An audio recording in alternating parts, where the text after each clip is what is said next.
Muy buenos días.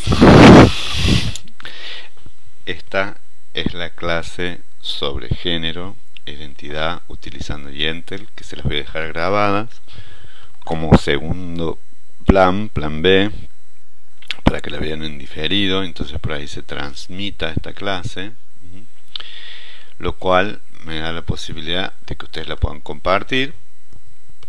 Y en todo caso también tendremos como otra opción el Meet. ¿Por qué utilizamos Yentel? Primero, para establecer claramente las diferencias entre género y sexo. Les decía al inicio que no hay que confundir la definición de lo que es el género del sexo. Nosotros podemos decir que existe lo que es el fenotipo y el genotipo, ¿no? La información genética es la que nosotros traemos, que determina cuáles van a ser nuestras características sexuales primarias y secundarias, ¿no? Y esto es información cromosómica que aparece con toda precisión en lo que se conoce como los cromosomas X o los cromosomas Y, ¿de acuerdo? Esta diferencia, que es importante, se refleja en cómo nosotros nos vemos, qué características biológicas aparecen. Pero esta perspectiva naturalista puso siempre en manifiesto la importancia que tenía el género, no como definición social, psicológica y cultural, sino el sexo. Los estudios que tenían diferencias entre sexos, que es una diferencia entre machos y hembras, ¿de acuerdo?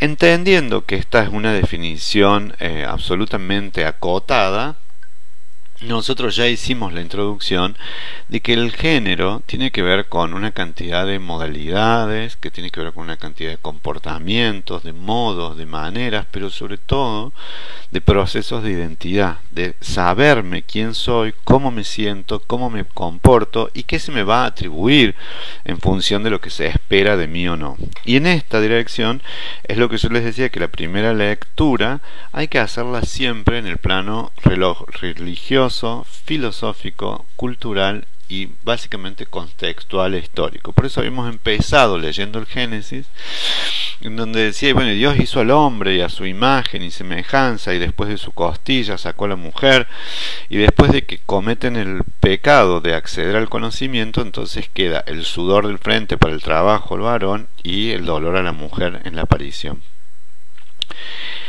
Además de este ordenamiento religioso que comparten la mayoría, lo transgenérico, o sea, como aquello que no coincide o que hay una disidencia entre el saber, el deseo, el sentirse y el ser con lo que se nos vino asignado en términos genéticos, siempre, por eso se lo tomaba como minoritario, ha sido una organización binaria, es decir, los varones y las mujeres. Y en realidad todo lo diferente se lo clasificó como anormal, como perverso, como algo sádico, porque se iba del orden de la naturaleza, se iba del orden de lo dado y se iba del orden mayoritario, ¿no? Esto es porque el imperativo, el paradigma de ese pensamiento es el orden de la sexualidad y de la identidad distinta, pero no tan diferente del orden animal, o sea, donde había un orden necesariamente naturalista, es decir, regido por la biología y por la posibilidad de la reproducción. Entonces, el tercer género, todo lo que no fuera de este tipo binario, va a ser clasificado y va a ser visto como una expresión anormal, enferma. Y ese paradigma ha estado mucho tiempo, y si no ridícula, ¿no? Entonces, sin comprender a esas personas, esos sujetos que se sentían atrapados en un cuerpo distinto, ¿no? Violeta de Shakespeare, ¿no? En la cual ella hace de varón. Estoy pensando en películas como Eva y Victoria, ¿no? En donde en general el arte dramático, el cine después, las novelas, lo han tomado como algo de mofa o como la expresión de mostrarse en otro cuerpo, de mostrarse en otro aspecto, como un recurso para acceder a lo prohibido.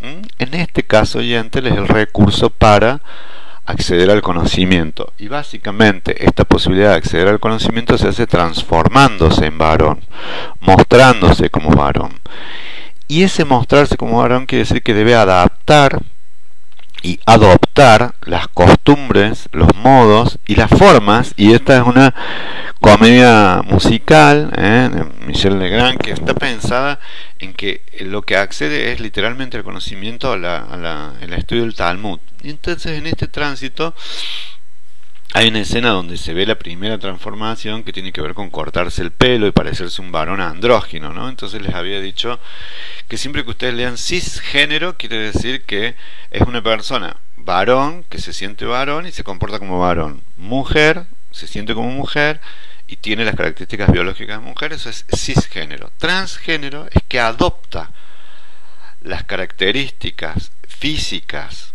modos, maneras, formas, sentires y grupos en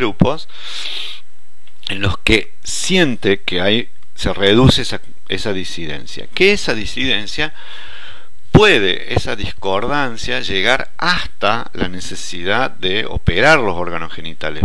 Sin embargo, eso no es una condición necesaria, ¿de acuerdo? ¿Por qué? Porque no somos solo definiciones biológicas. ¿Por qué les decía de tomar a Yentl? Porque Yentl no trata de una historia transexual como la chica danesa, sino en algún punto del travestismo o de la transformación, los transformistas, ¿no? Que pueden tener, como las drag a la noche, una identidad y mantener una exagerada, las drag característica femenina, exageradas inclusive, y después durante el día no mantener el travestismo. O lo más conocido como travesti es quien hace esa transición de lo sexual, pero para no confundir los términos, que nada tiene que ver con la orientación sexual, que la orientación sexual puede ser cisgenérica o transgenérica también. Yo me siento varón, soy varón, me veo como varón y me puede gustar un varón, entonces tengo una relación homosexual, que eso no es transexual, es homo. Me gusta lo mismo. Lo otro es que mi cuerpo no coincide con lo que yo siento y creo que tiene que ser.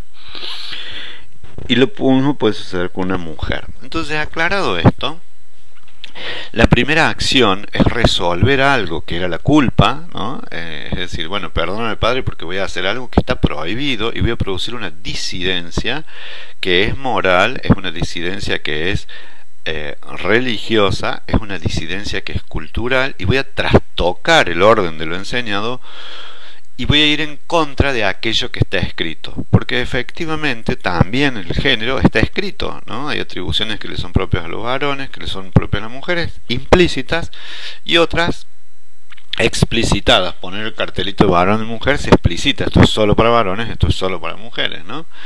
Los clubes sociales, cuando eran solo clubes para varones, ¿no? Los claustros de monjas. Y en relación al acceso al conocimiento, las cofradías, ¿no? Las órdenes religiosas como la Compañía de Jesús. El conocimiento venía muy vinculado a la religión, sobre todo hasta el medioevo, el Renacimiento, y casi que le diría hasta hace 100, 150 años, ¿no? Imagínense en la España de Franco, el acceso a las universidades como la Complutense era a través de el acceso a una orden religiosa. De hecho, muchas personas entraban a ser curas para obtener el título universitario y después dejaban. O sea que no estamos hablando de algo tan loco. De todos modos, ahí entramos en algo que es interesante, que después es este personaje, el que protagoniza Barbra Streisand, el que tiene que adoptar algo que es el primer gesto de identidad, ¿no? Yo les contaba en el vivo que, bueno, voy a ser tío abuelo de un varón, y todo el tiempo al principio la familia estuvo pendiente de si era varón o era mujer. La verdad que a mí me parecía que estaba lindo así, fuera lo que fuera. Sin embargo, hay una ilusión, una asociación, un gusto, una preferencia o no, pero sobre todo estaba atado a ver qué nombre le ponían. Ícaro, así que las bendiciones para esa criatura, ¿no? Entonces eso ya es un acto en donde este personaje, que es gentle, el mismo que se usa para gentleman, ¿no? Alguien amable, toma también un nombre de niño, ni siquiera toma un nombre de varón, que es Angel, ¿no? Y se ajusta al personaje porque tiene características masculinas, pero más bien de un puber, de un jovencito, pero que el primer acto que tiene que ver con lo transgénero es cambiar el nombre, ¿no? Es decir, ya no ser más Andrés y ser Susana, o no ser más Juana y ser Marcos, ¿no? Porque en realidad el nombre es como me van a llamar y es la expresión como yo ya deseo, me rebautizo, porque genero una nueva identidad y es como deseo que me llamen, ¿no? Entonces llámame por mi nombre, una película que hemos visto, llámame por tu nombre, ¿no? Es decir, esta de tomar el nombre de aquello que yo deseo y que los otros me identifiquen. Entonces el acto de identidad más fuerte es esto de darle un nombre al otro, porque el nombre en realidad condensa deseos, condensa razones que son inconscientes, costumbres, otras veces tradiciones, poner el junior, padre, el hijo, el nieto, se llaman Juan. Entonces, me parece que es importante centrarse que hay una escena pequeña que se deja de decir, me llamo tal. Y ahí empieza, en esta búsqueda del conocimiento, algo que les mencionaba, que es una relación que tiene una atracción, pero esta relación, como les decía, está en la confusión de el género, porque no se trata de una historia de un transgénero, sino de una mujer que se siente mujer de alguna manera absolutamente marginada del mundo del conocimiento, entonces que accede transformándose en varón, ¿no? Entonces les decía que es el recurso que utiliza desde Shakespeare, ¿no?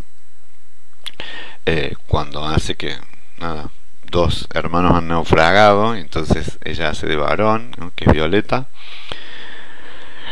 o Víctor Victoria, ¿no? Donde ella hace de varón trans cuando es una mujer, que es una actriz de La novicia rebelde,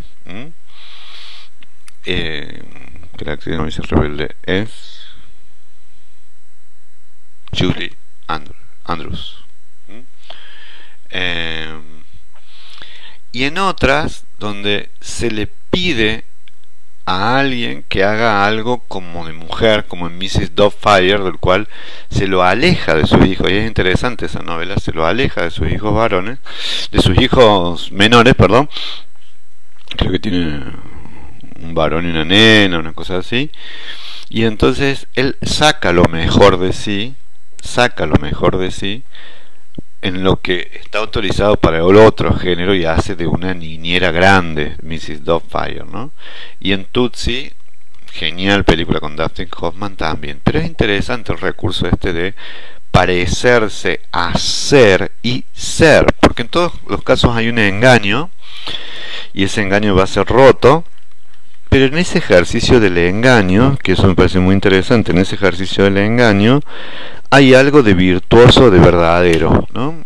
Esto muestra que todos tenemos características de ambos géneros, de las que socialmente se le atribuyen como estereotipo a un género o al otro, ¿no?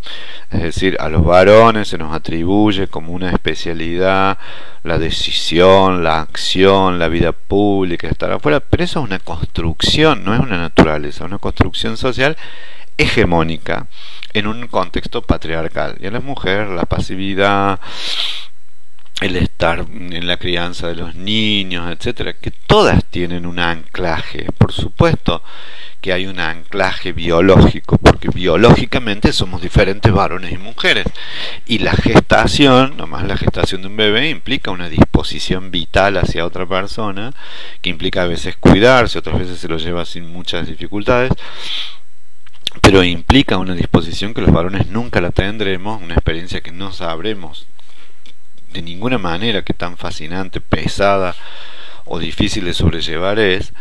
Entonces esas diferencias biológicas existen, pero no son las que determinan todas nuestras posiciones respecto de los otros. Entonces es interesante que estas películas, que todas son muy bonitas porque son todas comedias, se vinculen, por ejemplo, al acceder a un rol habitual, casi que les diría que estereotipadamente vinculado al otro género, como por ejemplo las tareas del hogar en Mrs. Doubtfire, criar los nietos, pero aparece algo, les decía, verdadero, de genuino,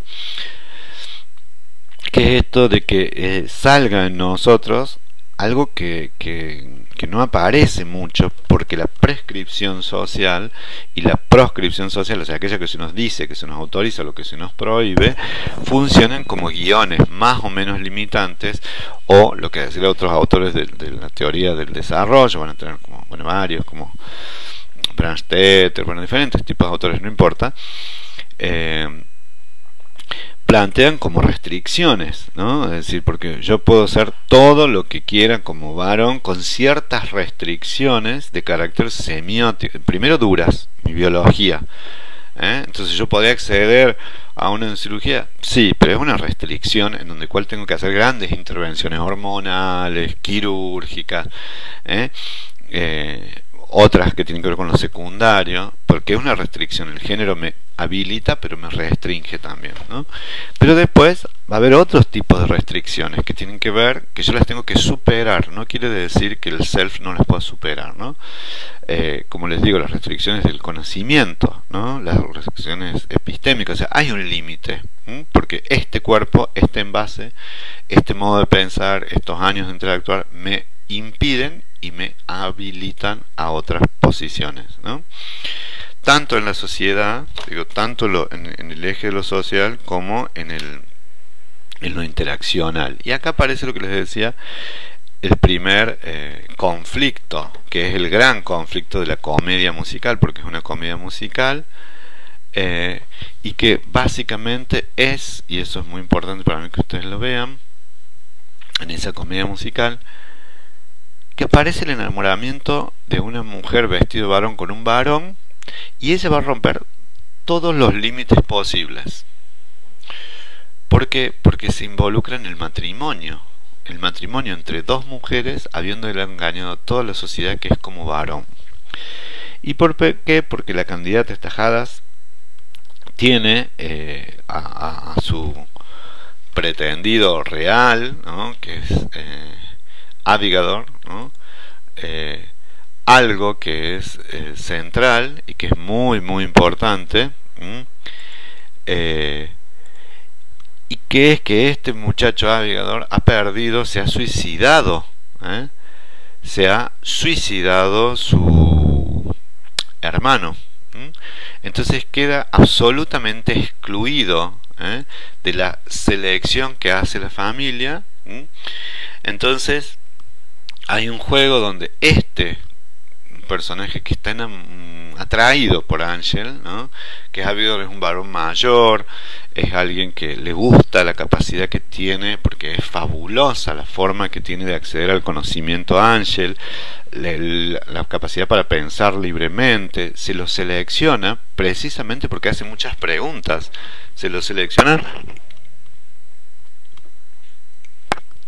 porque como varón inquieta, y además de inquietar como varón, eso que es muy importante, mueve, dice, pregunta, se mueve, etcétera.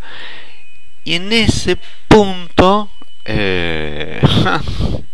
aparece esta cosa tan disidente del personaje de Yentl, que como es mostrado como un chico inteligentísimo, muy querido en la comunidad donde está estudiando, ¿no? En Europa Oriental, acuérdense, en una ciudad cerca de Lublin, en Polonia. Entonces ahí se transforma en algo muy loco, que es que este personaje, que es una mujer, esta mujer pasa fundamentalmente a ser miren lo que estoy diciendo, el paradigma del buen esposo. O sea, actúa tan bien de varón que pasa a ser el candidato, en el cual tiene ciertas cosas que tienen que ver con la gentileza con la mujer, con la forma de amar, la comprensión que tiene él hacia la chica, hacia su amiga, y en esta construcción no parece que hubiera una imposibilidad no parece que hubiera una imposibilidad de casarse con él, sino que en realidad él se transforma eh, ¿en qué? En el varón ideal, en donde hay más de una significación posible. Esa significación posible quiere decir fundamentalmente de que no hay solo, y cuando digo no hay solo, es que no solamente se le puede atribuir un significado, sino que el conflicto abre las puertas para leer diferentes tipos de relaciones, ¿no? Esta primera, que es la culpa y la vergüenza por un amor homosexual, visto desde afuera, ¿no? Es decir, Abigail no se puede permitir, aunque les guste, esto. Por otro lado, un amor imposible, porque tiene un fenotipo heterosexual, que es la del Yentl y la de Hadas, pero que en realidad cuando se casen van a cometer una cosa terrible y no van a poder consumar ese matrimonio bajo las reglas binarias de la ortodoxa heterosexual, porque no se atraen dos mujeres, sino que se atrae dos mujeres, pero una de ellas atrae a la otra, y eso es muy importante decirlo, desde su condición de varón, desde su fenotipo de varón. Entonces aparece una cuestión que es importantísima y que es la más dolorosa, que es el develamiento. Cuando digo que es el develamiento, y eso es importante que ustedes lo vean, me refiero a qué develamiento. Alguien donde en realidad se lo descubre, y ella descubre, porque ya hizo todo, ya hizo todas las disidencias posibles, y cuando digo que ya hizo todas las disidencias posibles, lo que no puede resistir es la idea del amor, y entonces al no poder resistir y negar el amor, le dice que soy una mujer, ¿no? Y cuando dice soy una mujer, lo que está diciendo también, y eso es muy importante, que es central, es que le dice yo te quiero, y te quiero así como sos, ¿no?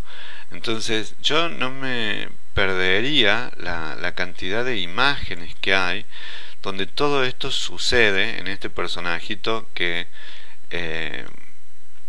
la película se pone como sombría, ¿no?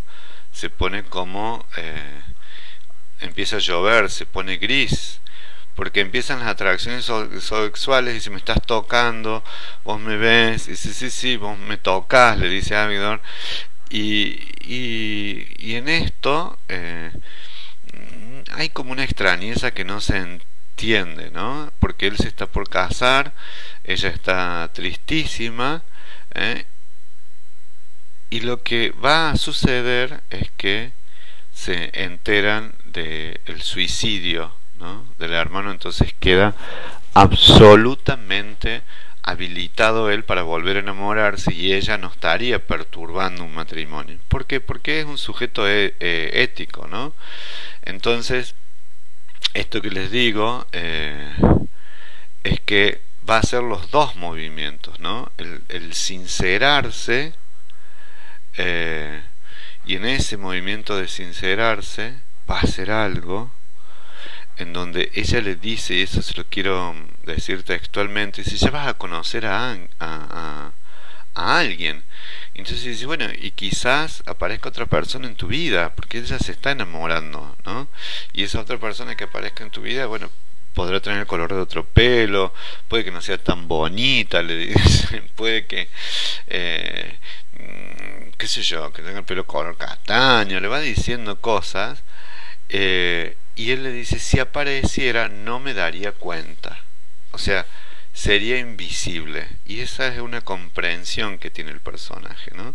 Es decir, que está viviendo, a diferencia de lo trans, donde el movimiento trans es un movimiento de autenticidad, donde paso a parecerme y a mostrarme tal cual soy. Acá es un movimiento que en realidad la falsía, lo falso está en usar el traje del otro, ¿no? Y es una escena más o menos en la mitad de la película, ¿no?, en donde llueve, ¿no? se pone todo gris, y bueno, y después pasa, y hay un punto donde el futuro suegro, que es un ortodoxo, habla de algo de la ley, ¿no? Entonces dice que él no quiere ser el suegro de una persona cuyo hermano deshonró a la familia, porque lo que está diciendo es eso, que deshonró a la familia. Y entonces dice, y para eso está la ley. Y en esto es lo que vuelvo a decir, que siempre en esto es que al hacer el transgénero es muy importante que se haya instituido, por ejemplo en este país, y no existe en muchos lugares del mundo, una ley donde habilita cambiar el documento nacional de identidad, porque si no, todo lo anterior se está haciendo en contra de esa ley, de la ley religiosa, por supuesto, de la ley civil en muchos casos, donde esto sigue siendo un delito, ¿no? Lo mismo pasa respecto del suicidio, ¿no? Es importantísimo, el suicidio es penado en muchos casos, ¿no? Y acá Yentl puede hacer lo que no podía hacer como mujer, ¿no? Siempre se ve que en la escena siempre discuten los varones, como mujeres no podría haber discutido, ¿no? Pero el viejo en algún sentido parece este discurso de que, y ella defiende a su amigo Abedor, yo quiero lo mejor siempre para mis hijos, ¿no? Y lo mejor no siempre es una buena elección. Alguien de una buena familia, que no tenga nada que esconder, le dice el tipo. Entonces en esto se establece la verdadera paradoja, que lo miran como candidato apetecible a quien todo esconde, ¿no? Dice, bueno, alguien que sería diferente, pero inmediatamente ven la solución y ahí aparece el otro conflicto, que Ángel es la salida. Y bueno, y el amigo va a renunciar, ¿no? Y cuando digo va a renunciar, es que hay un sentido en ambos donde también aparece la importancia de la amistad. Y cuando digo que aparece la importancia de la amistad, es bueno que nos detengamos en esto que les digo de la importancia de la amistad, porque también en algún punto ellos son como cuates, ¿no? Ángel y ¿cuál es este punto? Siempre va alrededor de la ley, siempre va alrededor de lo que está escrito, porque en un momento frente a la lectura de esto dice, si uno se muere el otro se tiene que casar con su viuda, ¿no? Y él le dice, yo quiero que te cases con Hasas o Hadas, no me acuerdo. Él le entrega a su vieja novia a quien él realmente ama. Dice, te quiere a vos. Y dice, no te has muerto, y yo no soy tu hermano. Dice, para mí sí lo eres. Entonces, esto, él no quiere casarse con ella. Vuelve esta otra historia en donde él entrega, ¿no?, a su novia y entrega su amor. Sin embargo, lo va metiendo cada vez más en un conflicto, lo mete más, porque le ofrece a su novia, a su exnovia para decirlo correctamente, y entran todo en esta locura, ¿no? Y el otro paradójicamente va a aceptar una familia rica, bueno, una familia que simplemente también para concederle, por decirlo de alguna manera, ese gusto al amigo, ¿no? Entran en una locura terrible, ¿no? En el cual ya si esto fuera la realidad sería una tragedia, sería absolutamente trágico, ¿no?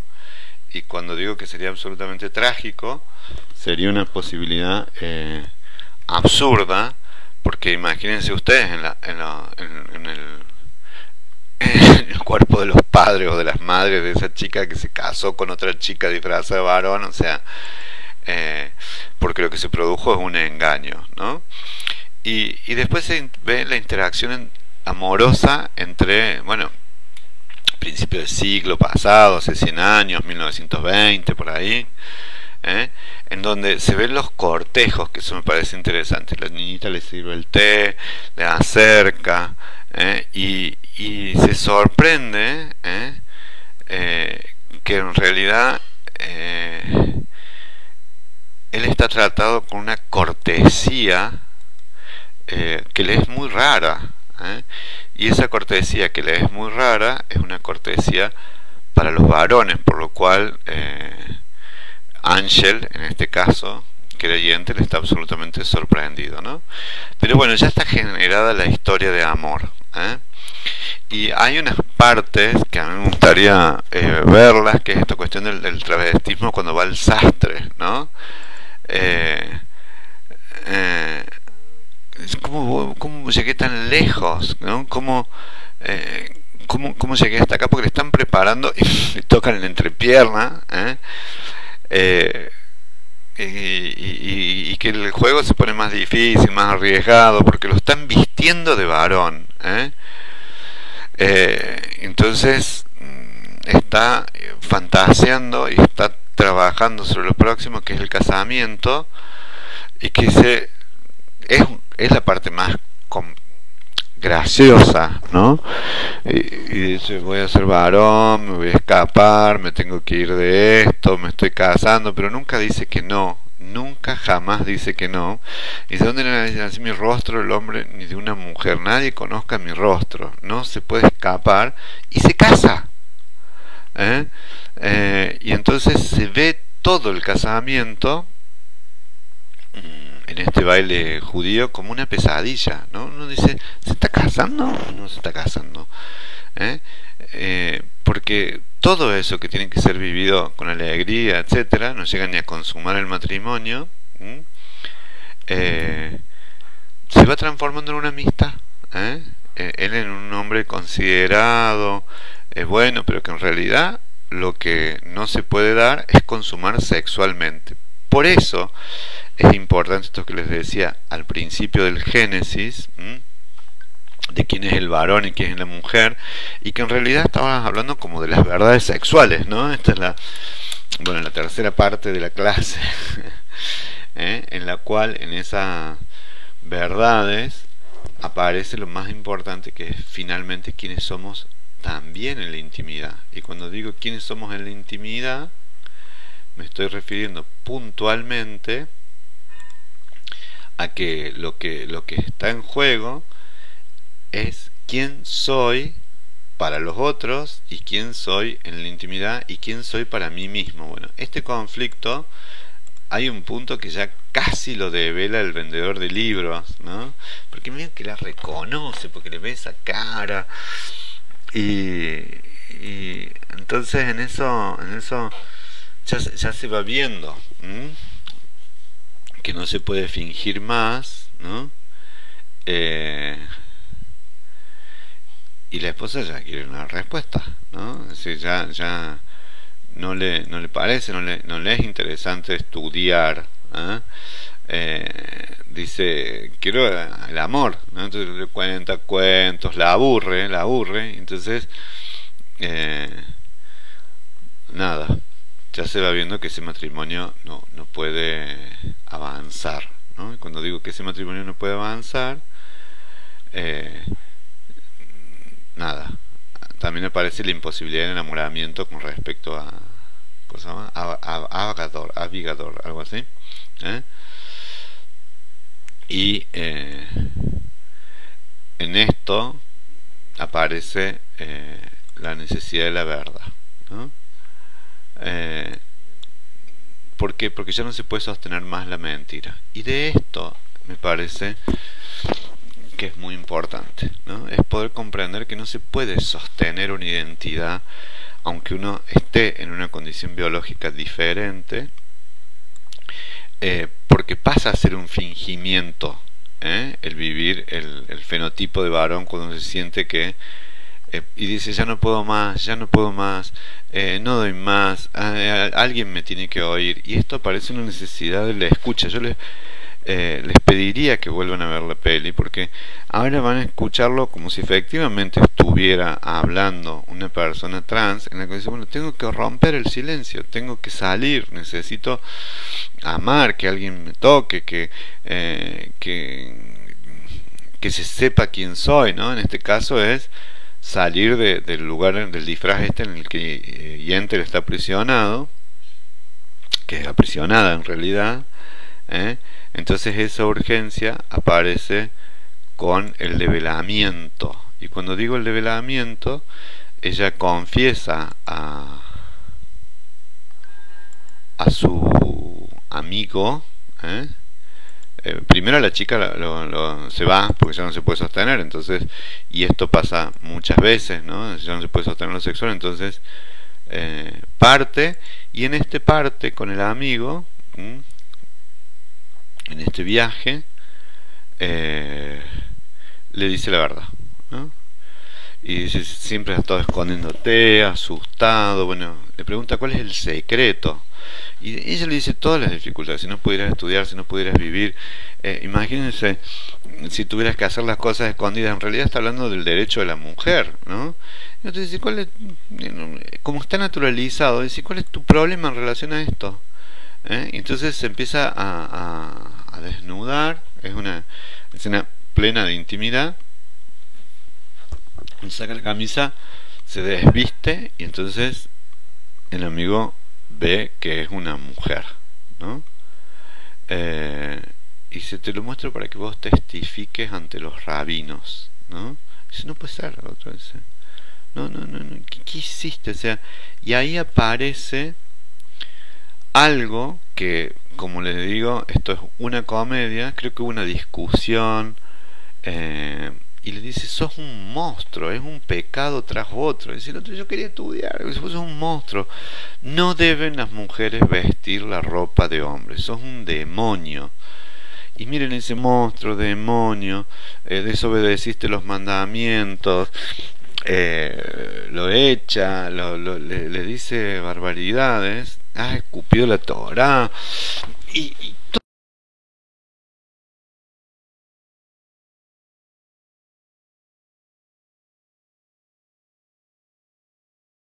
todos estos son malos tratos, son vicisitudes, vuelvo a decirles. Llega el momento del develamiento, ¿no? Entonces dice, lo que hiciste es una monstruosidad, sos un demonio, sos un monstruo. Y dice, entendeme, me mentiste a mí, a Hadar, te casaste, todo lo que dice, pero esta percepción de qué criatura sos, y dice, no es bueno que la mujer se vista de varón, etcétera, es monstruoso, es horrible. Y esto es lo que muchas veces con esa severidad, con ese castigo, dice, yo te quería, lo maltrata, lo quiere matar, porque además también está absolutamente dolido, está ofendido, está sentido, pero aparece lo que en la mirada de los otros, lo que les decía al inicio, en esta canción que decía, alguien que me mire, alguien que esté conmigo, en ese sentido, lo que sí yo diría, y que me parece que es muy importante, es la mirada más convencional de que esto es lo monstruoso. Y cuando digo de que esto es lo monstruoso, es que esto que se realiza va contra la naturaleza, contra Dios y contra la cultura, ¿no? Esto del engaño, es travesti, entonces se viste de mujer pero es un varón, entonces produce una especie de sorpresa, pero además no solamente de sorpresa, sino de burla, de agresión. Esa es la respuesta que se recibe, ¿no? Entonces en esta dirección de la burla, de la agresión y de la concepción de lo monstruoso, queda este lugar reafirmándose la vieja teoría de ir contra la naturaleza, porque lo monstruoso es lo antinatural, pero además no solamente que lo monstruoso es lo antinatural, sino lo que va en contra del orden de la cultura, ¿eh? Y entonces aparece la cuestión en donde todo se ha venido procesando, la culpa, ¿eh? La atracción, y ella está absolutamente enamorada y el otro también se permite enamorarse de una mujer, pero entienden que en términos sociales, culturales, esto es una catástrofe, ¿no? Dice, yo también, él le dice que la quería, dice, yo también te quería, pero te quería como amigo, te quería como te quería, pero ese amor va a ser como imposible, ¿no? Hay una escena ahí donde casi están que se besan, casi que se besan, casi que se besan, ¿eh? Y obviamente, aparece la atracción entre varón y la mujer, pero inmediatamente se cruza la muchacha, que es la gran víctima de todo esto, que pobre, no la dejaron casar con el novio porque se había suicidado el hermano, y después se casa con un varón que en realidad es una mujer, así que ha sido muy deshonrado. Entonces Yentel hace su último gesto de bondad, ¿no? Que es firmarle una declaración a los rabinos, ¿no? Donde diga que, bueno, que no se consumó el matrimonio, que ella era una mujer, etcétera. Y el final, que es un final en realidad trágico, es bueno pero trágico, que es la libertad, ¿no? Él puede volver a casarse con la chica va a hacer lo que quiera, digamos, después de todo lo que le pasó, y de todos modos es esta idea de la redención, de que de lo malo se saca algo bueno, ¿no? Y que no está escrito, dice ella, pero él dice, lo pone en el Talmud, dice, nos vamos a ir a otro sitio, tendremos hijos, le propone de todo, ¿no? Encontraremos otra Shiva, porque a él le gusta a Yentel. Y ella dice, yo quiero seguir estudiando. Y ya está, dice, es suficiente, ¿no? Acá viene de vuelta la cuestión hacia la mujer. O sea, si entramos de vuelta en el orden instituido, yo me hago cargo de vos, pienso, pero vos vas a ser la madre de mis hijos, entonces por más que él se enamora, ella de vuelta ve que este es el orden institucional, es el marco cultural. Entonces dice, a donde no se me va a respetar, no se me va a respetar a mí si no estudio. Y él dice, ¿para qué querés estudiar? ¿Para qué querés seguir leyendo? Porque esa es la resolución en realidad del conflicto, ¿no? Entonces, nada, si va con el matrimonio se vuelve a instituir ese orden, ¿no? Bueno, finalmente nada, la película termina donde tenía que empezar, ¿no? Que es la partida de ella. Y dice, ¿por qué no me puedo atrever? ¿No? Esa es como la pregunta del millón, ¿no? Es decir, y les escribe que los quiere, todo lo que ustedes quieran, ¿no? Y está la canción esa de quiere solo un trozo de cielo, salir afuera, y entonces ya se ve que es la migración, y esto es una realidad también de muchas mujeres trans, ¿no?